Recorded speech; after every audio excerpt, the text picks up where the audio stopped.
Don't feel like watching movies, so I'll watch people guess them instead. I don't know how it goes, I think it starts with your show.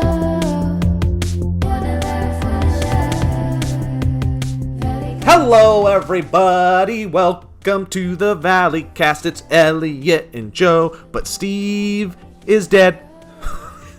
Steve is on temporary suspension after he sent us some lewd photos. We have reported them to the authorities, but we will not be answering any questions about them, and any further correspondence can go through our lawyers. Thank you guys so much for joining us here on this episode of the Valleycast. Thank you. But he knows what he did. Yep, and we'll probably cover that in a mini-series or a documentary series chronicling the Steve's Lewds. Is what we're not clever when it comes to titling. It's just Steve's Lewds. I would watch that. Yeah. No, I don't think I would. I think I've seen it before. I think I know how it ends, and it's pretty gross. Joe, how are you doing on this episode of the Valleycast so far? How do you think it's going with just us? Do you feel intimate? I do feel intimate, and I feel like we're going to go to some fun places. I'll even do chapters at the beginning of this podcast, like a book, so we know where we're going to go, because I feel like I'm coming in with things to talk about for the first time in a long time. Great. People don't know the anxiety that is associated with, oh no, we're doing a podcast where we talk about stuff, and we don't want to talk about the stuff that we did the last 10 podcasts. Well, it's tough in the pandemic. Yeah. It was real tough. I have stuff to talk about, but the Venn diagram of stuff to talk about and stuff that I think any human would want to hear about is very small. It might be two whole different circles. Mm-hmm. I have the books, and I'm not going to go into that. This is a break from all that. I'm writing papers. That's why I said that. I'm not just saying I have books. But if you can see, I don't know if you guys can see the video version, but Go to the video version. My organized way of doing everything is to leave every book open, sprawled out. And, it'll be great. It'll be fine in the end. Joe, what do you want to talk about? Congratulations on Gonzaga. Yeah, we got NCAA tournament. We can touch on that. We had a fun sporting conversation in our Valleyfolk Discord that I wanted to touch on. I've started geocaching with my daughter again. And I want to talk about that because that's great. Okay. The hell that is the journey of finding a vaccine for my wife, who is the most immunocompromised person on the planet, but apparently because of that can't fucking get it. So that'll be fun. Mm-hmm. And then we'll also talk about Elliott going back to school, and we'll start off the podcast with that. But just because you brought it up and I want to touch on it because I find it fascinating. That's fun. Let's get some business out of the way up top because we always wait till the end. We're real close to the manufacturing process for the movie game, and once we go into manufacturing, you cannot pre-order it anymore, so we're going to do a pre-order push this last month or so. So if you haven't got it, want it, you can still go to bit.ly/the movie game. Is it movie game? Not the. bit.ly/movie game. You can pre-order it. You can pre-order the expansion packs, which are video game movie and also TV movie, and get them for friends and family. It's scheduled in the Kickstarter to get to you by November. We're hoping to beat that, so you will have it for the holidays. If there's people that like fun in your life, or movies, or video games, or TV, or card games, or laughs, so do that. Also, thank you to those of you who have used the pre-order thing. We're using this thing called Backer Kit, and I think it's going to help us. It was a great move on our business folks' part to spot this service, but it seems to really be streamlining everything, and we're going to be able to make sure people who have backed it have the opportunity to add things or customize the order in some way. I think, is that how it works? Am I overshooting? Yeah. So once that's right. Yeah, it'll send out emails to everybody because I know there's questions out there of I've moved or I want it sent to a different place. There's going to be surveys sent out, I think 2 more, where you can update all your information and it'll get sent to the right place. And you can update your orders if you want as well. So all of that will still happen. Other little piece of business is that I did drop that we do have a Discord, and I tweeted it out recently, the link to it, and I'll put it in the description for this podcast, but it's a fun little community. Yeah.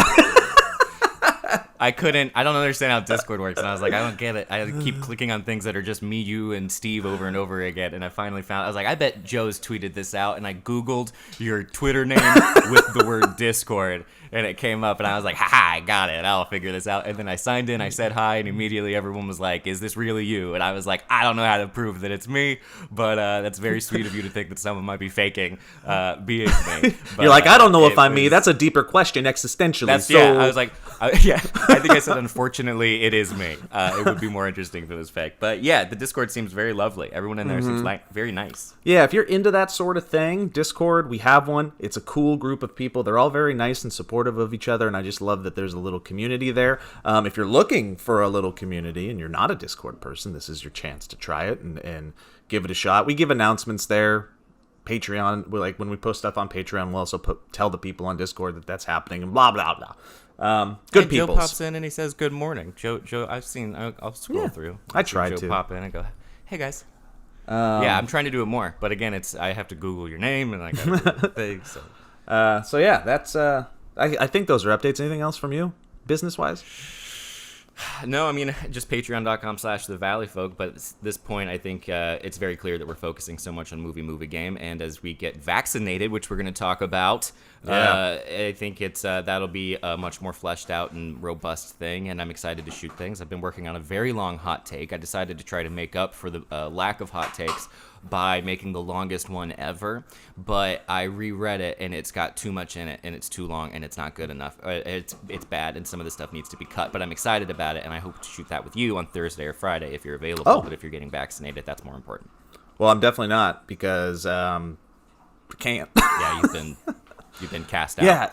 Have you seen the South Park vaccination special? Did you watch the I'm like the halfway through it and it's great. Those guys are great. Oh, right. I got to finish it. They still got it, is what they say in the business. They still got it, and they still don't give a fuck. My favorite part being, from what I've seen so far, is like right near the beginning when everybody's trying to get into it, like a club, trying to get their vaccination at like CVS. Oh yeah. The 80-year-old comes in, she's like, 89 years old, motherfuckers. Yeah, just flips everybody off. Yeah. It's so good. They do it later in the special. They have like once the adults get vaccinated, they just kick all the old people out of all the bars and all that. It's like, we get to have fun now, get out, and they just send all the old people back to the nursing home. It's very offensive and very funny. So I'll just use Chapter this 1. moment to vent for a second, as some may wait. know and some Elliott knows, but some assume. My wife and I and our family have been on a arduous, just like health journey over the last 10 years. My wife has a little bit of everything, a little bit of cancer, a little bit of the A and B and C, and it's all of it. So she's the most immunocompromised person on the planet. And finally, I go and find out that she has the opportunity to get it. I go online and do all the tippy types, and I get her signed up, and we get excited, and she's nervous because, again, everything is going on in her body, but she's excited and she's going to get it. We get there, we get to the pharmacy, and then she's got her paper filled out, and then I filled out a paper because there are stories if you go to the right pharmacy and you get one of the cool pharmacists, they'll be like, oh, your husband's with you? Does he want one? We found out swiftly that they were not the cool pharmacist. He was just like, do you have an appointment? And I was like, no, but, and then he just like, I was gone. I became transparent and he did not address me anymore. He teleported me away. He was not one of the cool pharmacists. So I'm just like behind Heather, like 10 feet listening, kind of just like, okay, this is okay. No, at least I get to learn. I get to see how the process is. And then all of a sudden I see him like shake his head in slow motion and I hear like the no. And then I immediately get flushed with anger and I'm like, what the fuck? What the fuck? Because we're on the cusp of like a little bit of normalcy and a little less fear in this household. And it's heavy and I don't want to feel it anymore. You had that thing, what's that called? Hope? Hope was fluttering around like Navi from like Zelda. Hey! Oh man, I could see it. I bet what I'm imagining is exactly how it went, and I'm so sorry. Dude, every part of my body started twitching. And then I walk up, I'm like, what's going on? And Heather's like, I can't get it. And I was like, what? Why not? Long story short, she has a Benadryl allergy on top of everything else, which has nothing to do with the vaccine. But if she has a reaction to said vaccine, then they can't administer her with Benadryl on the spot. So I get it. It's a safety thing. Doesn't negate my anger in the moment. So anyways, they're like, no, we're not going to give it to you. So now we have to go through like the hospital and the doctor system, which we've started to already try and do, and it's already a nightmare. And they're like, you're on a list, but you're not on the right list, and you're not the list, and you're So it's just like, God, the hope that I watched the Navi get crushed by an orc. Right in front of my face. I hate when that happens. She didn't deserve that. Yeah, man, that's crazy. That level of frustration when you have someone who is, and you're not exaggerating for folks listening. We've talked about it a little bit, but Heather's for sure, in my opinion, like the most person who needs this. She's the listiest of the listiest. She should be on all the lists. Yeah, and so then to just on top of that, you're having to and so you have an added stress that you thought you could get like a gasket to relieve some of the pressure, and no, it didn't happen. Yep, just a little like. I mean, I had it was a glitch in the system, and I heard the story about what happened with it, and it sounds real weird and shady. But I had an appointment, was very excited, and I felt that relief. I felt like such an immense just to be like, okay, this is, and it was for performing and for all that, and I was like, okay, this is fair, and I was like, I have my proof of upcoming stand-up stuff that's way later, but I had one that had the earlier dates on it, so I kind of put it down. So I wasn't exactly bad. Like, let's be honest, I wasn't being just totally a little fibby, just a little fibby. I had my school, I had school papers. I was like, I got this. I was like, and I work for this company. I was like, and then for sure it was a quote unquote glitch, and we ended up just not even going, and they were turning every single person away that had signed up under that bracket, and I was like, okay, well, back to the drawing board. But that brief moment, it was so nice. I was thinking about Vegas. And Vegas. I was like, I could. In Vegas. After Vegas, I was going to go to Vegas. I was going to Vegas. I'm going to return home and then go to Vegas again. So I thought Reno for a second, and I was like, Reno? No, not Reno. I'm going to Vegas. Dude, we watched Reno 911 a little bit. First of all, that show couldn't get made today. I think they tried making it, though, and so I don't know how that went. But Reno 911, we watched, and it just shows how crappy Reno is. And I was like, man, I could go to Reno, but... no, why would you want to? It looks truly terrible. It's farther away, and it's not Vegas. yeah, and it's not at all Vegas, but I do love how crappy it is, just like Vegas. So anyway, it's coming, and I'm very excited for when it happens, and I just am like waiting patiently back to just like, okay, cool. Yeah. Whenever the time is right. So point of the story. Whenever the Lord intends. Yeah. Yes. Point of the story is simply just venting, and to like let everybody know that everybody's frustrated, and the fact that you are frustrated is normal, and everybody's going through this because it's also a broken system. California specifically is just like you said, the fact that there was a performer glitch that you could go get it, but then you couldn't. Like it's all a mess, but we're so close, and that feels good. And there's always going to be this. I've heard so many stories of people that have life hacked their way into getting it, and I've also heard stories of people that have just done the system version of getting it. And whatever route you're going to finally get the prick in the arm, Godspeed. I wasn't upset that I couldn't get it. Like I went in knowing like if I get it, that'd be cool. But I also know my place in the line, and I'm okay with it because in the back of my mind, I'm like the last person on the planet that gets it. Just age-wise, health-wise, like I'm fine. But if there's a chance that I can get it and keep my wife a little bit safer, then I'll take it. Yeah, but for sure. I think it's gonna be. I think by the end of the month, we'll be in a much more like hopefully less frustrated position. But I don't know. I feel like I'm always like an optimist with this stuff, and it keeps not being the way that I want it to be, which I'm sure you can relate to because you're getting turned away to your face. That's what I'm scared of too. There's a level of rejection. Like I don't want to look like I want to go through the right ways to do it just because I don't have the like emotional strength to handle somebody being like, no, I don't go home. I think I'm probably not like I'm not projecting how angry I truly was in the moment. Not even at like it was just like when you're not like you're mad and it's like I'm not mad at Heather.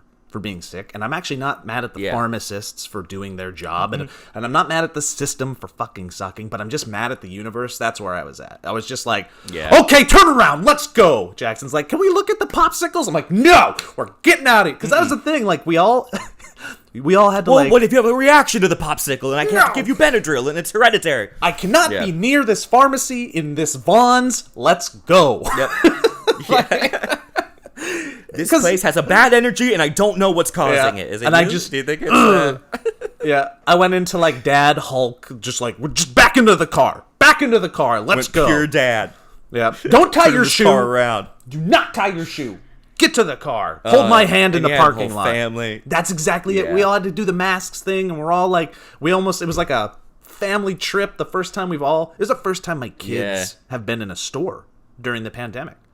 Like, we've been inside. We don't go do things. We're doing it right. He just wanted to look at the popsicle. He looked at me and he goes, Dad, after it's all over, can we come back? And I go, why do you want to come back to Vaughn's? He goes, I want to look at the popsicles. I get it, man. I remember that. I remember being like, the popsicle aisle is the most wondrous thing in the world. It's all colorful. Yeah. That's all I got. It's really, really colorful, and they all look really good. Yeah. I've been going through a popsicle phase myself lately, but Ooh, yeah. this healthy kind, it's the worst. Anyway. Ugh, what does that mean? Ugh. I mean, if you're going to go popsicles, we're going like, I just like the best is the Otter Pops, man.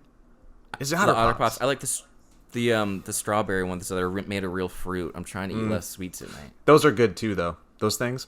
Yeah. They shouldn't taste that good. Yeah.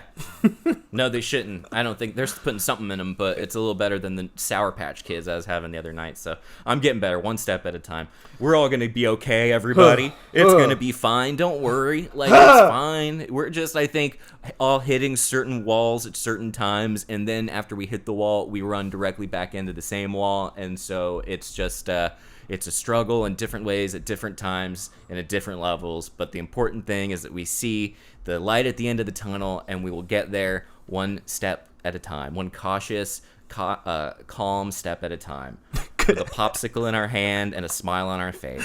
One cautious, calm step at a time, he says, while I see the Zoom call that we're having on one side of my screen, and on the other, police use pepper balls on Miami Beach partiers. Because See, things are getting better. Yeah. That's They're very like, fun. hey, Why? there's no such thing as COVID. Let's go be crazy in Miami. Because Miami's just like, our beaches are open. So they went nuts. Spring breakers went nuts. And the pepper balls, yeah, apparently. It's crazy. The world's crazy. It's crazy. Man, Yeah. I gotta go shoot these kids in bikinis with these pepper balls. Jesus. Everything's just getting nutty. It's all a cartoon. All right, chapter 2. Chapter 2. Part 2. What is Batman? Batman. I don't know. Did you watch... Oh, go ahead. Justice League? They have that part 1, part 2. That's No, what I'm not going to watch it. I have zero interest in it. So long, and I know that it's not good. I like parts of it. It's visually kind of fun, but I've never seen a movie where everyone looks like they don't want to be there. Like, everyone looks like they were getting blackmailed. Ben Affleck is the worst Batman I've ever seen in my life, and the most boring character. Oh, no, it's amazing really? that you can make him... I mean, I've never liked him as Batman. I'm always trying to give him a chance, but it's always just like... It's like he purposefully strips his line readings of any kind of character or, like... Like, it's just so boring, and he looks all puffy, and he never really does anything. Like, he doesn't really help compared to everybody else. And I love Batman, and I keep hoping it's cooler. Maybe I'm wrong, and I haven't finished it yet because it's so long, but I will finish it now. I'll probably have the same opinion. It's not worth watching. So I just feel like everybody... I do like the chapter. Everybody's kind of like went away from... I just feel like when we were younger, as movie-going humans... in the early 2000s, late night. Like, when you saw a trailer and the trailer was bad and you knew it was bad and there was no saving it, you would go, oh yeah, that's a bad movie. And 99% of the time, it was always a bad movie. These trailers are bad. The movie looks bad. The old one was destroyed by people, and I've seen enough tweets and enough reviews that are like, it's better, but... Yeah, that's It- what... Yep.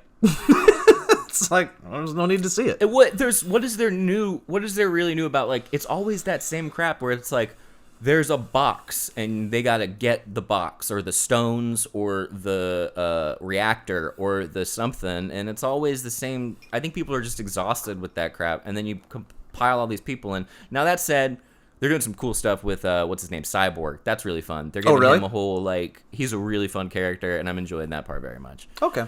I'm still gonna finish it. It's actually not too bad. I actually am enjoying it more than I'm letting. Okay, I feel there like you I'm go. supposed.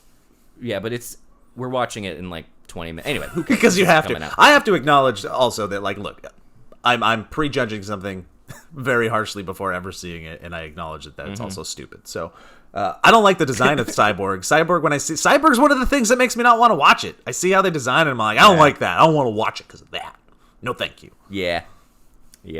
Did you see? He's scary looking. Did you see Leslie Jordan's Instagram post about Jason Momoa? No, what did she say? It's great. Well, Leslie Jordan, the not she, Oh, the man. the old man, the little old man. Yeah. Yeah, the of course I have a T-shirt. Hello, fellow hunker downers. He's so That's what good. he says. Hey there. Well, shit. Yeah, he's hilarious. He's wonderful. He's like, apparently the Avengers announced, or somebody announced, like a gay superhero, and he was commenting on that. But then he was like, I don't know about this one. Maybe they should just keep showing that Jason Momoa. Because he's real nice. I love that Jason Momoa. He looks all good as a superhero.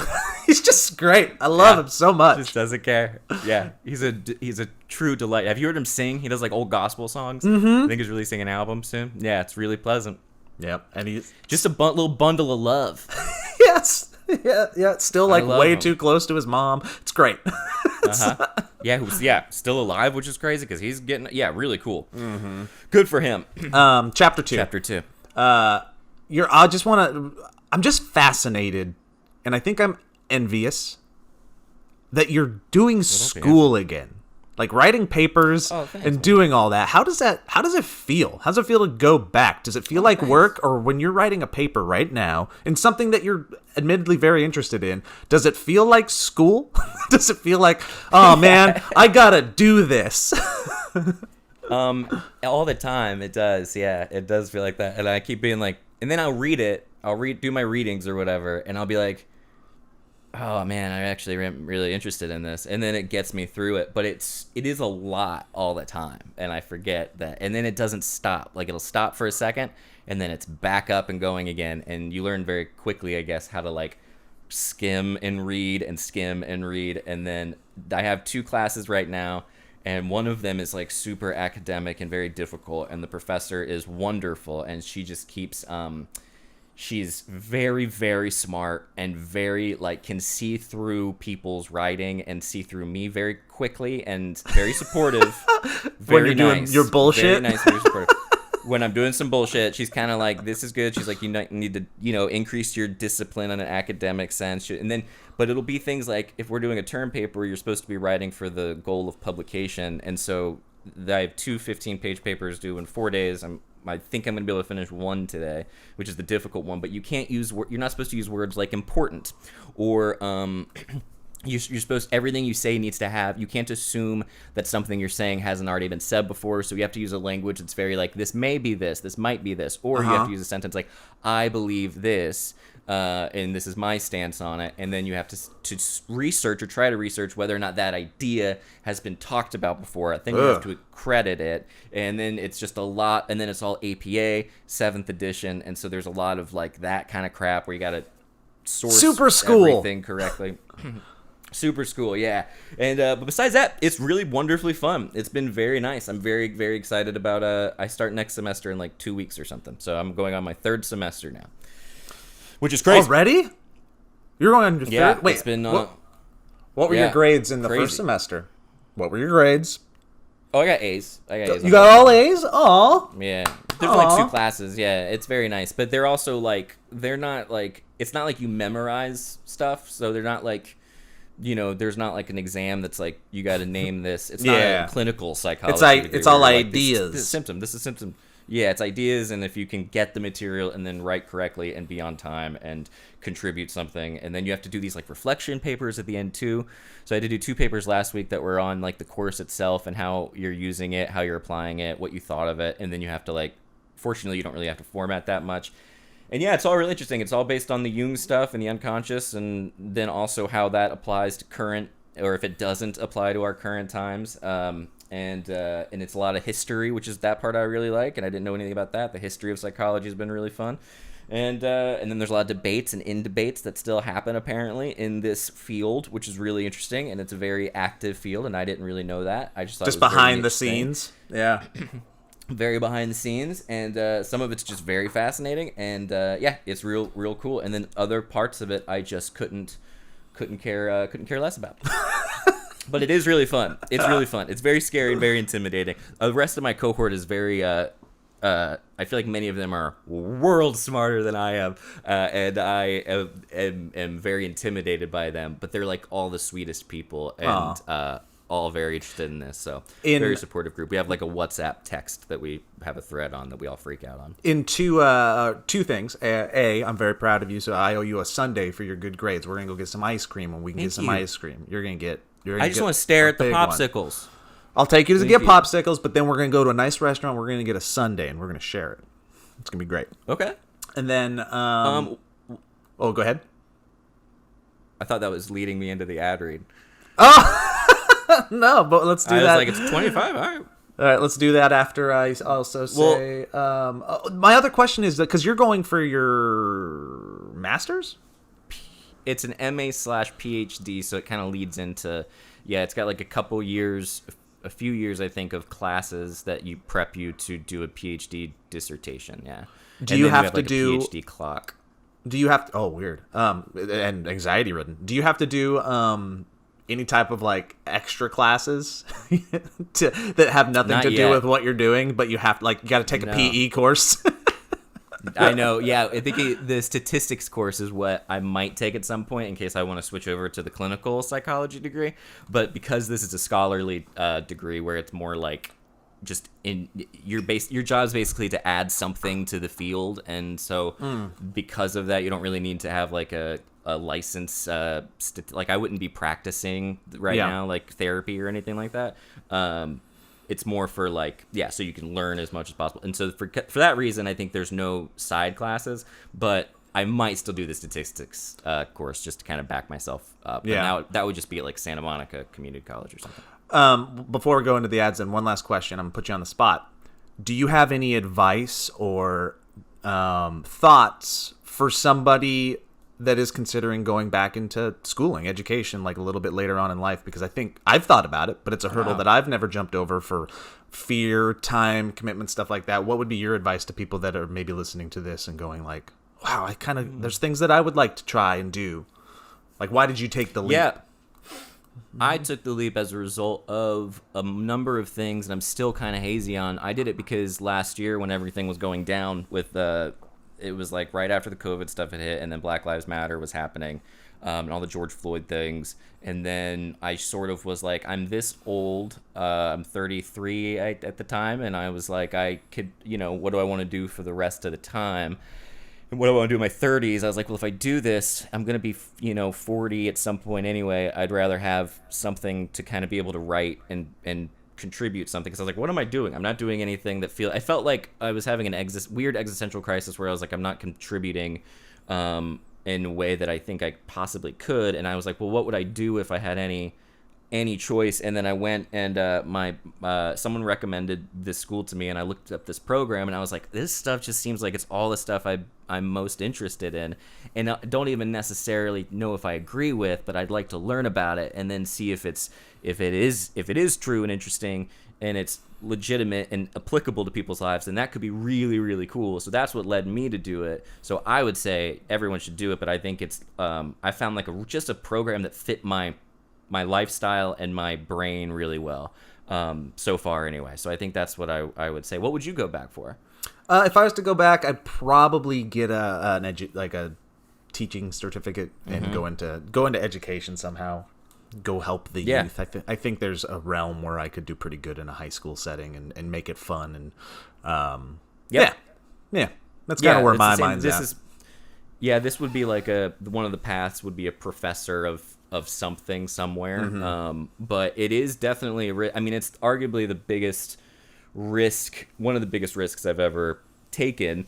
So it's always there's a nervousness to it in the pit of my stomach, but then I get into it and I focus on it. I'm like, okay, it feels like since starting it, it's become abundantly clear that this is a good path for me to be on for right now, anyway. Yeah, and you found that you're truly invested in something that you care about as well, which is nice. Like, find that thing that you're actually interested in. You're doing it more than just for a job or just a career, which can also make you feel like you're in a box sometimes. But the fact that you're actually you pinpointed a passion and you get to chase it, that's good. So if you can do that, of course do that. Because even saying that I'd go into education or whatever, I'm not like necessarily pinpointing a passion. I'm like, I think it's something I could be good at, perhaps. Yeah, 100%. Yeah, I think it's pinpointing the passion, and also it's like this stuff is, I do think it's very like applicable to comedy and to society. I can't really say that word anymore without cringing. We live in a society.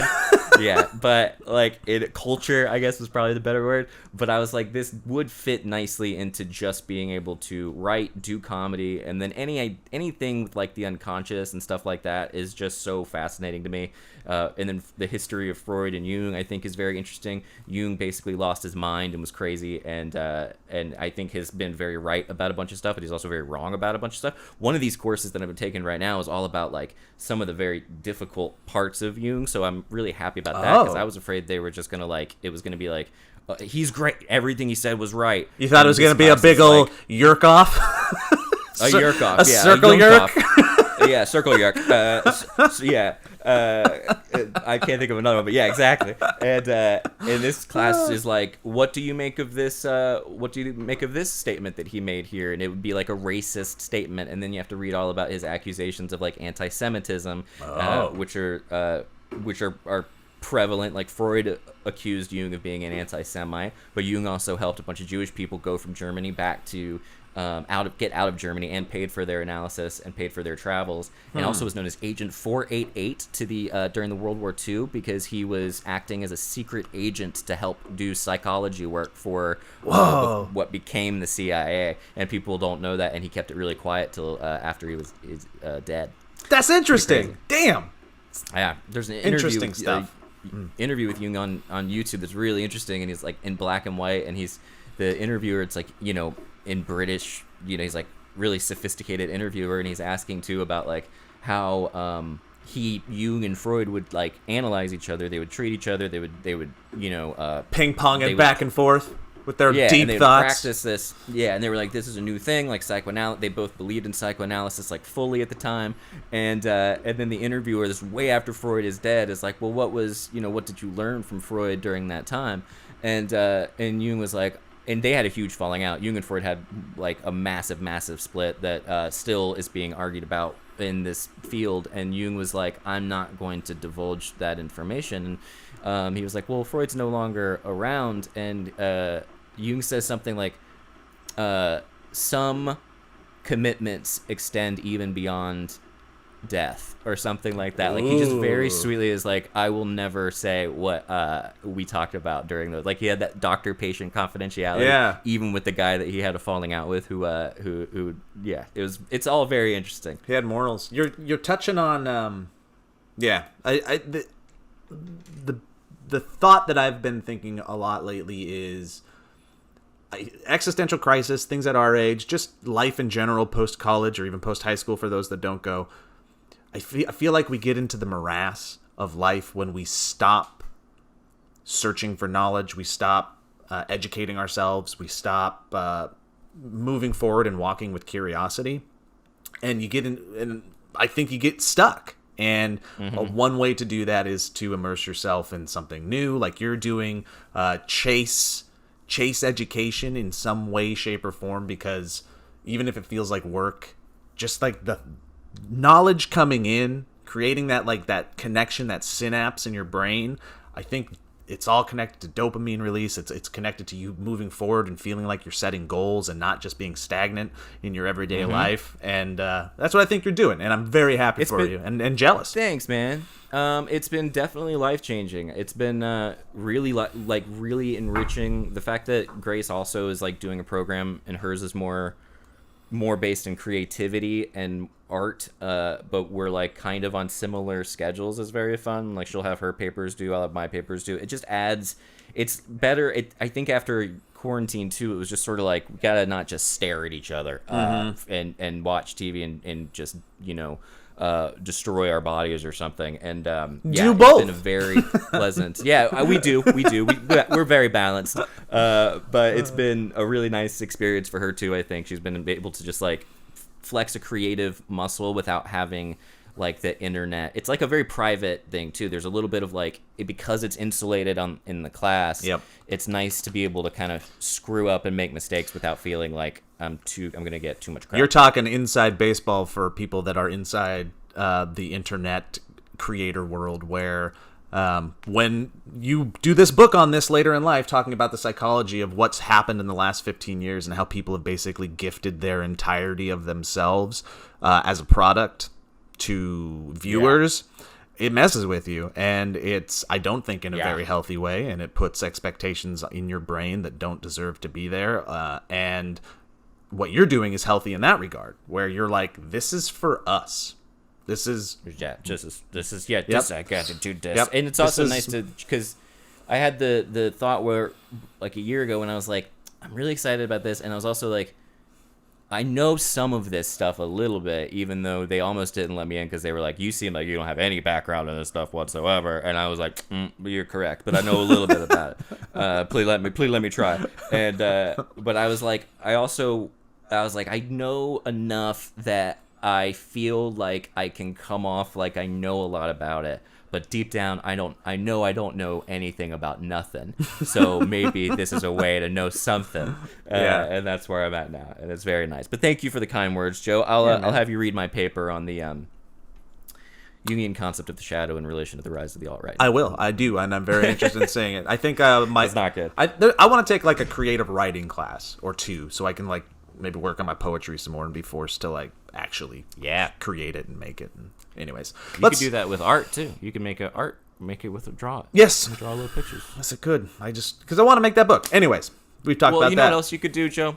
Yeah, tell me. Here's the thing, Joe. Folks, we're about to do some ads. Just so you know, it would help us so much if you go ahead and don't skip a forward on this part. We're going to have a great time and check out these products if they apply to you and if there's something you're interested in, because they'll help your life and they'll help ours as well. For example, I don't know about you guys, I can't keep up with all the projects around my home, especially this time of year. It certainly feels like as soon as I get one thing done, another thing comes up. I've found so many animals in my home for the past couple of days, dude. It's been not in my home, but in the yard. I saw a snake. I've seen then at the exact same spot there was a snake, there was a cat. So I think everything just loves my yard. And you know who else loves my yard, Joe? Sunday. Spring is just around the corner, and that means it's time to get that lawn back on track. Now I know. The last thing anyone needs is another complicated or toxic lawn product. Well, guess what?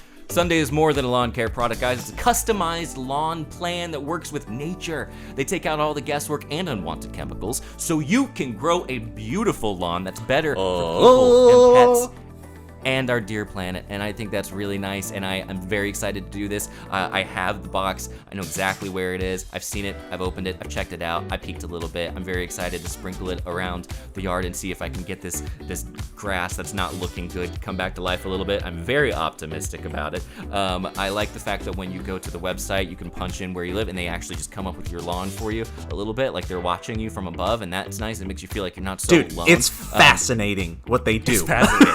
I've never seen anything like it. It's really, I was like, why is this so much cooler than not that I didn't expect it, but you don't expect a lawn care product. It's very cool. And this is my first time I've ever done anything with a lawn or had to worry about grass, and it needs it. It says it needs it every day when I look at it because of the raccoons. And I think that we've got the raccoons on a different path. Who knows what's going on with the snakes, as well as the cat that had the lizard. It was crazy. So I'm very excited to give it a try. Sunday makes taking care of your lawn easier than ever. All you guys have to do is go to getsunday.com.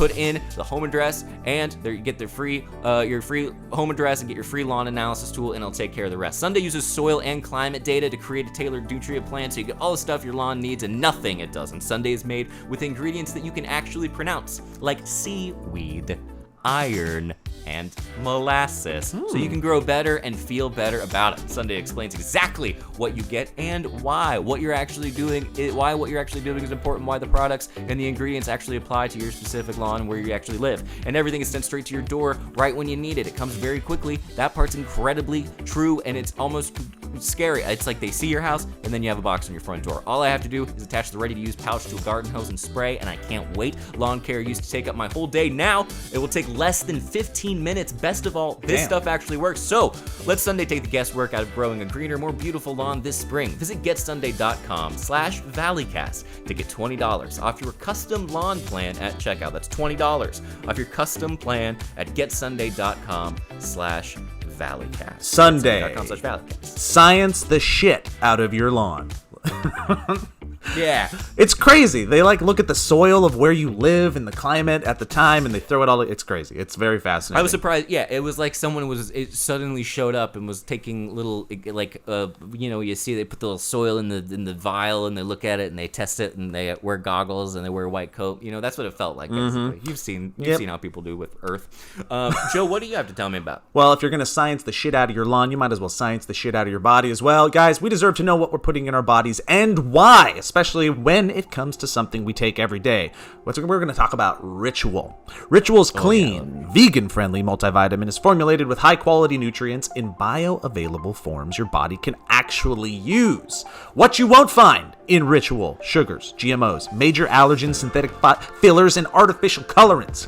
Get out of here with your colorants. Get out.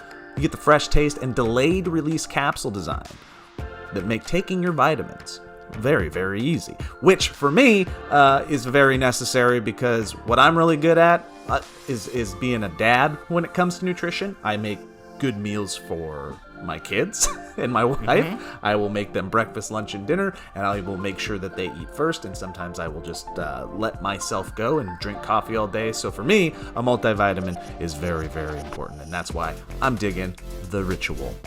A multivitamin. Yeah, go ahead.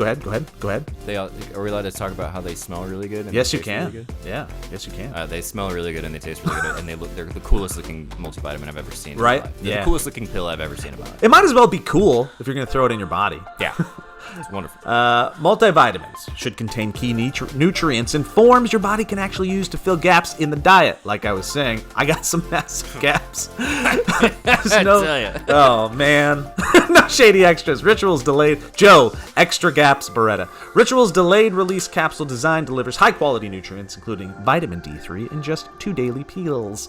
You're always going to know the nutrients you're taking, where they come from, thanks to Ritual's one-of-a-kind visible supply chain, which is also very cool. Ritual is designed with your life stage in mind, and it's now available for women, men, and teens, and Ritual multivitamins are scientifically developed to help support different stages in life. So, get some key nutrients without the BS. Ritual is offering our listeners 10% off during your first 3 months, so visit ritual.com/Valleycast to start your Ritual today. 10% off during your first 3 months when you visit ritual.com/Valleycast today.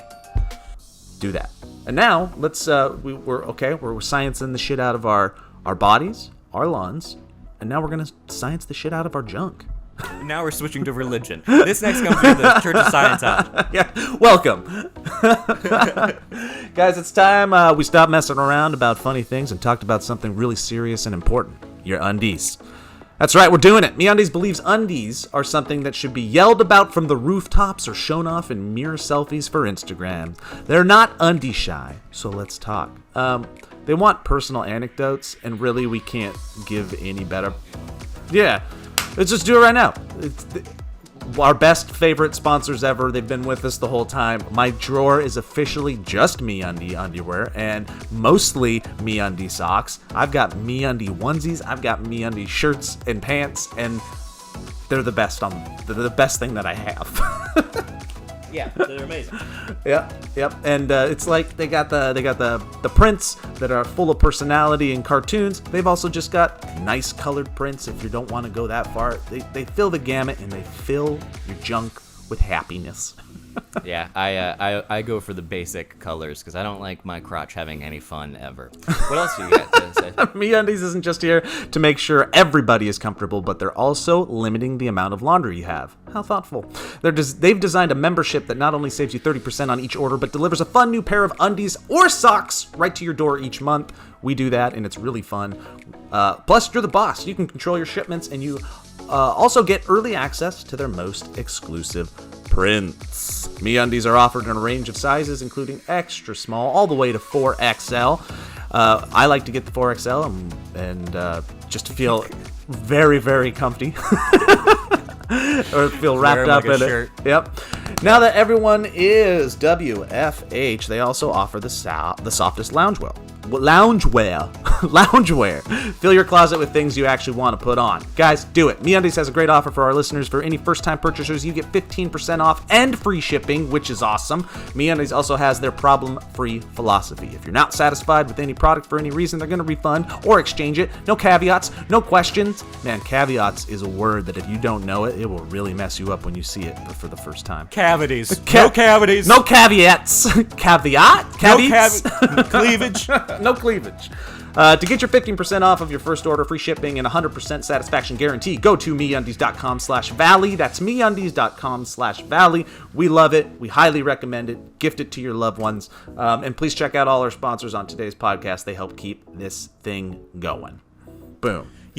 Say what you will, Joe. That was, first of all, we did a great job. Thank you for doing Congratulations this. on that. That was really good. I'm really happy. Yeah, absolutely. Yeah. Say what you want. It takes some time. But we like to have fun. We like to breathe into it a little bit. But the products are good, and that's the truth. So yep. I'm very excited about it. Chapter 3, NCAA tournament, dude. All right. Do you want to? Well, now we're gonna. If you guys are listening and you're not into March Madness, I would just like to say I forget about it every year, and then when it comes around, I get really excited, and I fill out my bracket in about 10 minutes, and I get super stoked. Every time I'm like, it's a perfect bracket. Like every time I'm like, this is. Yeah. I know nothing about basketball. I haven't watched a game in a year and a half, 2 years, but I'm so confident in my choices, and I'm getting just destroyed. Did you get annihilated? So, I'm still tied for first, I think, in the Hellbig tournament. But I need to get the updated stuff. Yeah. Michael's yeah. Okay. So anyway, let's talk. What do you got going on? One, you shouldn't feel bad. You shouldn't feel bad about your brackets because I'm pretty sure even as early as middle of the day yesterday, ESPN, one of the places, maybe it was CBS, that has like the database of all the people doing the brackets together. Yeah. No perfect brackets are left, apparently. I'm pretty sure None? There's no such thing as a perfect bracket, and it ended real early. So don't feel bad about that. Wow.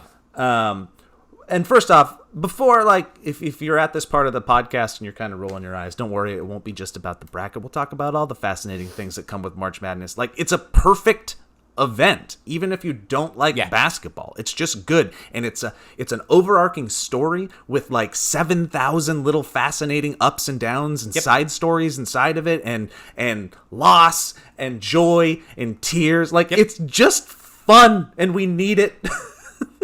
Yeah, we need it. And also, there is something to just okay, if you're wondering how I don't like sports, I'm not into sports, it's not my deal.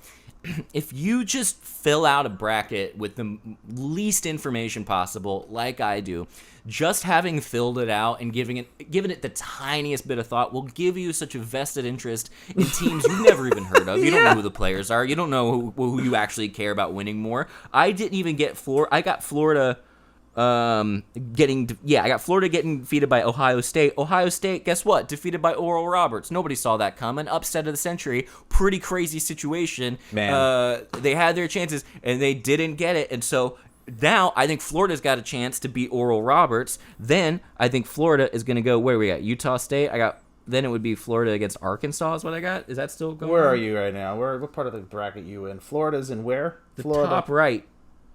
Florida. Oh yeah, Florida. Yeah, South. Florida. Oral Roberts. You're probably Arkansas or Texas Tech is who you would take on next, and then probably heading into a crash course with Baylor. We're recording this podcast on Sunday morning. Illinois just lost. A number 1 seed just lost to I had them winning the whole thing. Sister Parisian, Sister Jean. She Loyola Yeah, Sister Chicago. Jean. Yeah, another great story. For those, another great story. If you guys aren't familiar with this, I certainly am not, but I can talk about it like I am. There's this really sweet old lady who I believe is a nun who's been going to their games for about 250 years, and she still made it this time. She's wearing a mask. She's wearing a bunch of layers, and she's wearing all this like paraphernalia. And then one of her team would score Loyola, and she would just sort of like kind of clap, like, put her hands like almost. Yeah, it was really cute. Yep, It's wonderful. She's at that And type of it's old like- where like the happiness when she experiences it is all internal. Like I'm sure there's confetti Yeah. exploding, but the outside, the workings don't work as much anymore. But you know her heart is just exploding with like happiness, and it feels so good. Yeah, we need to come up with a way, something for us to do that's really low key that we can do for the rest of our lives, and that way when we're dying or really old, I don't know if she's dying, but that's I'm overstepping my speaking there a little bit. I mean, but we need to do it slow that way motion dying. I want to be her. Yeah. Yeah, well, yeah. Sure, maybe not be fast, but yeah, we should do something where we get treated really nicely when we get old. What I wonder what that would be like in a society. Well, you have in a kids, it'll be fun, society. Maybe. We'll see. Okay, so Elliott's a Florida boy. I'm a Gonzaga boy. Gonzaga is heavily favored to win it, make history. I'm very excited. And I might have talked about this recently, but like Gonzaga, of all the things that have happened since I've left college, again, moments of like who am I and existential crises and midlife crises and like just loss, and you maybe you look in the mirror and you don't recognize who you are anymore. One constant has been okay, I'm a father. I am a father. I'm that. And another one has been I attribute part of my personality and my happiness to Gonzaga. It's like I've just attached to it. I'm a Gonzaga fan. I like watching Gonzaga. I'm like the dad that's like, no, I'm not doing that right now. My game is on, and it's the only thing that I do it with, and I like it, and it makes me happy. And I love the journeys, the ups and downs associated with it, and I associate part of myself with the team and the school. And do you have that with Florida at all? Like A little, not that much, because I for one, I would say during football I do. I mean, if they're doing well, but I don't like watching them when they're not doing well. So I'm one of those. But if like Gonzaga's been doing so well at basketball for so long that I, by proxy, have become a little bit of a fan through you. And I regret not putting them to win, but I just read a thing and I was like, that'd be interesting if Illinois was the get it hot right. team. They were hot. Yep, and boy, that ended real quick. So I have that with Florida a little. I always have a sentimental attachment to it, but I only spent 2 years there because I went to community college first, and I didn't form attachments with like professors and stuff because at that time I wasn't studying anything I had any interest in. I didn't care about zoology at all. I was just getting it done, and I was very bad at it, and I didn't have a good time. And I think you actually have really good relationships, right, with like professors and stuff. Like you have. There's one. There's one that's like I'll call him.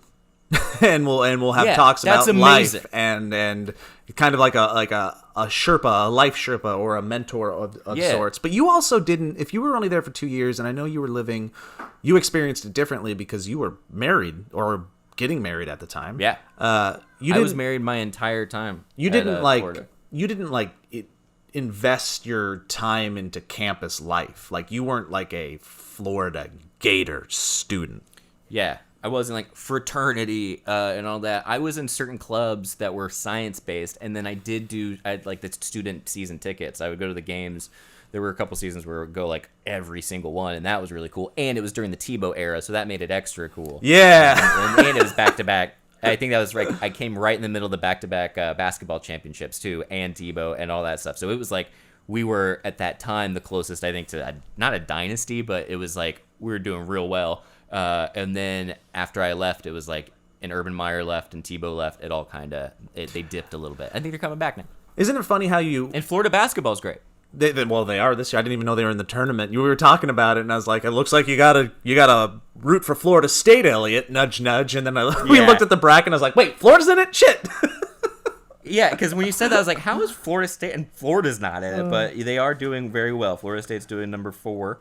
They're roll right now. And are they? When do they win? Yeah, they win. Did they? Who? Florida State? Yeah, Florida State moved on. And Florida plays today. After we're done filming this podcast, you'll be able to watch them. Oh, dang it! I'm so nervous. So yeah, anyways, it's fun. We like it. We boned getting to do March Gladness this year. I do want to make that again because it was so much fun. Again, making a lot of this stuff. I was talking about this on the live stream, making even new shows that we have ideas for. I don't want to do shit on Zoom anymore. It's just, it kills it. It's not fun, and I want to make sure everything's put with the best foot forward, but then there's also the argument of inaction, and that's not good either. But, yeah, March Madness, man. Gonzaga's going to win it all. I'm saying it now. Hot take. I think you're right. But let's say Florida beats these people today, and then they happen to do an upset against Baylor, and then or Utah, Arkansas. I don't know. Utah State.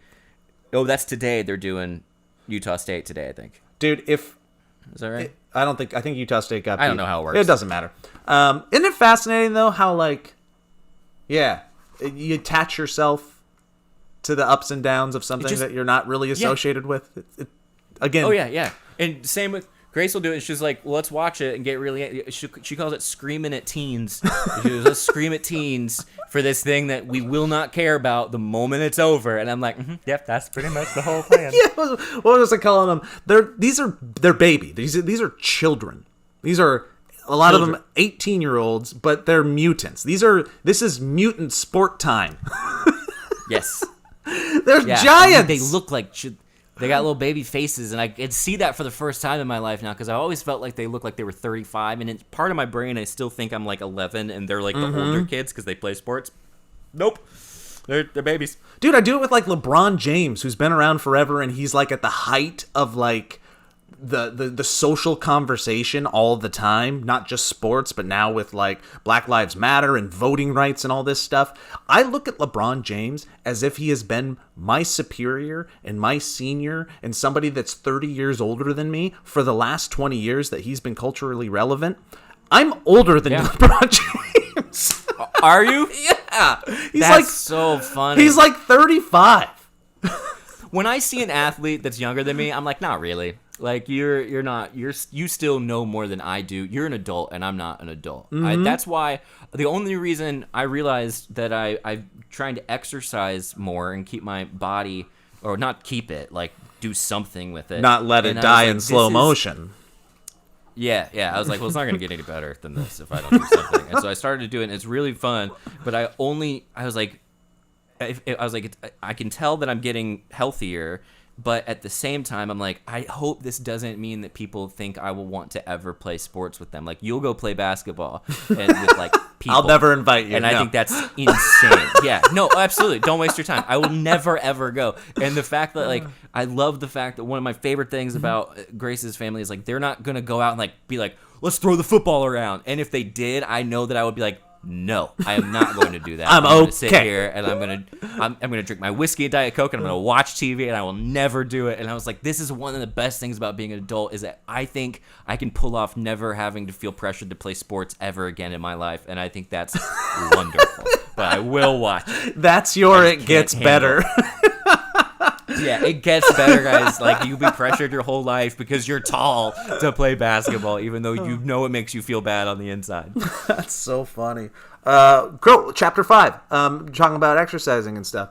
Been trying to find more ways to connect with my daughter because there's something inside of me that feels like she's going to be gone very soon. She's going to be in high school next year. And she's then 4 years we're going to blink and she's going to be off. And I have dad anxieties, thinking like, am I losing the connection? Am I doing everything that I can to make her feel loved? And am I giving her all the blah, blah, blah? So anyways, I'm trying more.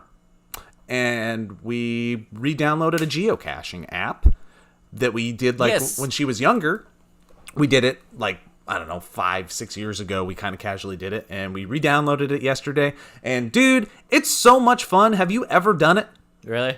It's great. I love the idea of it. I've never done it, but it does sound super fun. It's treasure hunting. And it's just little like trinket. Yeah, it's Yeah. like little trinkets and stuff. And People put them, the geocaching community, they hide little stashes. It could be like a little magnetized, what's it called, like a bullet casing that you just unscrew, and then there's a little like scroll in it with everybody's names that has discovered it and when they found it. And then there's other stashes where they put in trinkets. It's like leave a penny, take a penny type of situation. You can put your own thing in. There's others that are like, if you find this one and there's an object in it, we want you to take that object, and this is a traveling object, and then you go put it in the next stash that you find, and then the object goes around, and you go online and you put in where you found. Anyways, it's really fun because it's you go on a walk. treasure hunting. And you're treasure hunting. It's like Goonies, and we're doing it in the city here, and they're scattered around. But if you go on a hike, that's when like people go nuts, and you look at the map, and if I went up into like the hills of the Verdugo Mountains here, they're just everywhere, and they're hard to find sometimes too. They're crazy. Anyway, Is it called geocaching? I'm assuming is that is the one. And I feel like this was like a big thing years back, and maybe it's like not as cool as it was, but we really enjoy it. So we go on a long walk, we have conversations, and then we try to find a lot of them very hard to find, very clever hiding places for these things. And it makes you feel like you're part of something bigger than yourself. It makes you feel that dopamine rush when you find it. And it also makes you really fucking angry when you can't find one and you walk away after searching for 30 minutes. Yeah. Did you do you find yourself having very deep conversations like as you're like walking around looking, like are you having to do like the father-daughter, like is it I think we're going to get there. nice, or is it like just yeah, I think they're going to come. Right now it's we're just getting started, but we'll have to fill a lot of those walks with some talks, and that's kind of half of the plan. Oh, you have to pay? You don't. For the premium version, you could, but that just opens up more. And I was like, yeah, if we're spending time together and we're out and about, and this is forcing us out of the house, I was like, yeah, I'll pay for it. So we did it. But it's fun. The geocaching is a physical container. Review the geocache's description for details and hints before you look for it. Ketchup, it ain't.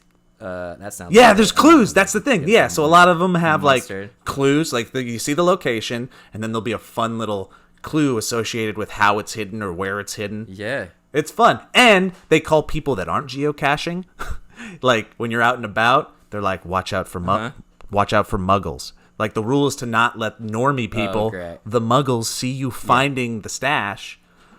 And and you also because they could ruin it too. Yeah, there's assholes out there. They'll take it. They'll be like, oh, look what I found. Fuck these guys. But you also feel the anxiety of like, especially in public places. One was at a library, another one was in a parking garage. You look like a fucking creeper. You're like, you're like you're hiding something or doing something inappropriate. Yeah. Yep. If it was just you doing it without your daughter, it'd probably look a lot creepier too. If you're just a dude walking around with curly hair, nice curly hair, by the way, everybody. Please leave comments complimenting. You want to say hi? What up, Jackson? If you could tell everybody on the podcast one bit of advice, what would you say? Anything. You'd headbutt me in the face, and you'd smile, and you'd slowly turn and fall out of frame and walk away like magic. I feel that. And then point at a Nerf gun at me, which I don't like, which makes me nervous. I know, it's an anxiety. Yeah, it does. It's like, I don't like it. Stop. Go. This is on Zoom, and I'm nervous. Leave. Anyways, you should do it with, I'm going to ask you to stop doing whatever her name is, yeah. Please stop. I just looked. There's one, like, forever away, I guess. Do you drive to do it?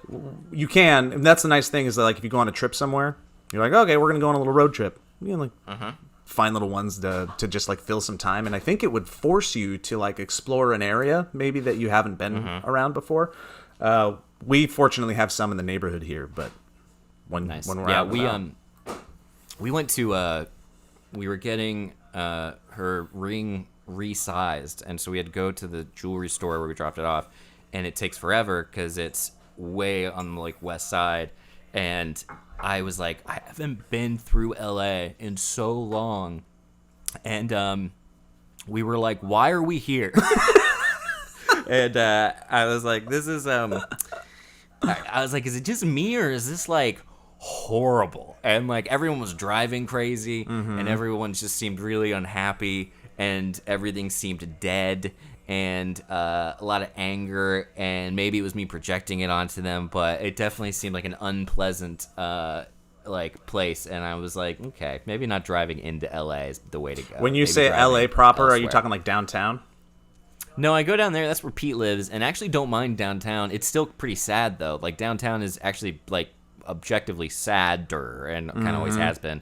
But this is just through like Hollywood, like driving through Hollywood and all that. It was just like, ugh. It's depressing out there, but I hope it picks up. I'm worried about like Joe Rogan, I guess, says a bunch of stuff on his podcast. I hear secondhand because my brother was asking me about it, but he's like, how bad is it in LA? Like, how bad does it get? And I was like, I don't know. I was like, I kind of just been indoors for most of the time. I go out and get stuff, but I don't really do much more than that. And he was like, Joe Rogan talks like it is an apocalypse out there, and like the homeless thing is like horrible. And I was like, well, It is. Yeah, that part's true. It is. It's but it's always been that way. The camps are horrible. They're yeah. They're What's going on? I don't get it. It's a bad economy on top of everything else, and the housing crisis. Like, it's all of it, but it's bad. It's truly worse than ever. Truly apocalyptic looking if you drive under like an overpass. Every overpass has like 400 people under it, like, and they all have tents, and it's very sad, and it's a very big reminder of once you get out of your bubble in your house, where it doesn't feel good either. But like it's rough right now for sure. People are hurting. Yeah, it's really crazy to see. And I saw a bus stop that had like, you know, it had an overhang, and it's got the walls and the roof, and then it's got the opening with the benches, and the whole thing was turned in basically to like a 2-bedroom apartment for people, and they were and that was not even downtown. It just sort of like, I don't know what's going on that I don't know if the people are I was thinking about this too with like animal adoptions. Like they used to do animal fair adoption fairs in LA every weekend, and now I don't know if they're able to do that, or if Probably they're not restarting them. Yeah, but I was thinking about the amount of just animals that haven't I'm sure the shelters are being overrun because the animals don't have any fears of COVID, and they're going to be going around making love, doing their thing. And it's overwhelming when you start thinking about all the stuff that we got to figure out pretty soon. But it's also a reminder, while we talk about the sadness of it, it's a reminder to step outside of ourselves, and even if it's a little thing, try to do a little bit of kindness wherever you can. Whether that's donating or money or items or food or supporting a charity that you believe in. It's something that I've been trying to like keep in mind and do throughout all of this. Is we're all in our own little hell. It's good to get out of that and try to support others as they get through their own little hell as well. Can I tell you something that I think is, I don't want it to come off like, well, I haven't done it in a while because of the I've been doing the school thing, but I used to do that like volunteer thing with kids. That many of them, most have Down syndrome, and then they're all sort of specially abled. But we've been doing them over Zoom. Oh, fun! With improv and stuff, and like sketches and like exercises, and it'll be like a class of like 20, 25 of them. But it is doing it over Zoom may be one of the most joyful, funniest things that I've ever experienced. Like they're so like, they don't think about they have no it doesn't affect them at all. Like they're just like so happy to be there, and they're just like, and they also can't figure out how to do it a lot of the times, and so they'll end up, and so to do improv over Zoom with them is a trip. Like one of them in the middle of started making a sandwich. It wasn't part of the thing. He just started making a sandwich, and he left the refrigerator open, and he was also in Hawaii the entire time because they're doing it all over now. And so he's doing it, and then he just starts eating, and then he's like, oh yeah, and he keeps doing the lines with it's wonderful. Beautiful chaos. Beautiful chaos, yeah. And so I do it, and then I go out of it, and I go, okay, that's much nicer. That gives me a little bit of like a reprieve, but I feel bad because I haven't done it in a while because honestly, I just kept forgetting for a little bit. But But it's very fun. Things I are recommend heavy. trying it. Well, Yeah. there we go. We did it, Elliot. We're at the end of this journey. Chapter 6. The end. Actually, has that It's the ever ends happened in a now. book? If I ever write a book that has chapters, I'm gonna do that. Chapter 6. Chapter 6. Turn the page. The end. That's it. Yeah. That's Been great. 4 blank pages. Yeah. I love that. That's awesome. Well, Yeah. Joe, enjoy the rest of your day. Go watch some basketball. I'll keep the Florida game in the back of my my brain, and I'll let you know if you want to. Yeah, I'll let dude. you know if I have a nervous breakdown. And Well, I'll text you. thank you everybody for listening. I'll keep texting you my reactions, which include, "Oh no! Oh shit!" I love that. Without Dude, I'm context. so glad you texted me. I would have missed it, and I was like, oh, and it's overtime. Wow, cool. Yeah, that started it. It was wonderful. Great way to start. It's fun. Anyways, thank you for listening. All right, Joe. Please check out our sponsors. Please check out the movie game. Please check out the Patreon. All of those things. They all help keep this train a-running. We're trying to get vaccinated so the train can have better things on it. We're trying. We're doing our best. Choo choo choo, here comes the train wreck, guys. It's gonna be great. Isn't that the phrase? Choo choo, here comes the train wreck. Shoot, yeah, something like that. Yeah, oh, what a cool poster that was. How many years ago? All right. Folks, Thanks, everybody. have a good day. Elliot, enjoy your paper. Thank you very much, Joe. You too. Bye-bye. If you climb, if you said